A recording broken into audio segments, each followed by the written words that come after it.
Entre 2021 et 2022, l'Afrique n'a reçu que 20% des flux financiers mondiaux, soit 13 milliards de dollars pour l'adaptation au changement climatique. Ce constat est fait alors que l'Afrique est l'une des régions les plus touchées par les défis climatiques dans le monde. Dans l'espoir de réduire l'exposition de l'Afrique face au changement climatique, le collectif africain pour la justice climatique amène la jeunesse africaine à davantage s'impliquer dans la bataille contre le changement climatique. Ceci en vue de créer une plateforme de réflexion assez outillée dont les études pourront impulser les décideurs régionaux à davantage œuvrer pour le continent.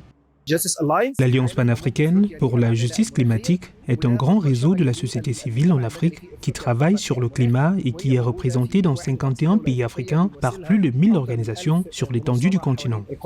Au cours des 2 dernières décennies, les catastrophes liées au climat ont touché 337 millions de personnes sur le continent africain. Les cyclones Idai et Kenneth ont frappé la côte Est en succession rapide en 2019, provoquant 46 morts et des dégâts estimés à 2,3 milliards de dollars.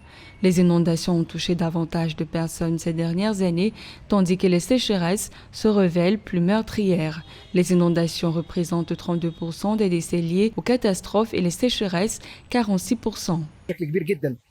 Le climat affecte les opportunités d'emploi sur le continent africain. L'Afrique compte un très grand nombre de jeunes qui perdent leur emploi en raison des changements climatiques. Nous avons besoin que soit accordée une plus grande priorité au climat en accordant un espace plus grand pour les jeunes dans la lutte contre les changements climatiques. En plus des générations de colonialisme et d'exploitation, les Africains sont aujourd'hui confrontés à une destruction et une dépossession accrue de leurs ressources les plus essentielles sous forme d'accaparement et de pollution des terres, de l'eau et des forêts au profit des guerres extractives.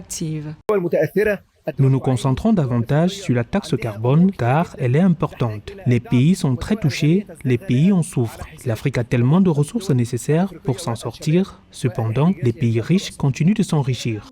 Soulignant que le collectif africain pour la justice climatique est actuellement composé de 32 organisations et mouvements partenaires de femmes, de communautés paysannes, de citoyens africains et d'autres qui luttent pour la justice climatique. En plus de leurs efforts, existait déjà celle des gouvernements en matière de climat et ainsi que le plan d'action de l'Union africaine pour la relance verte.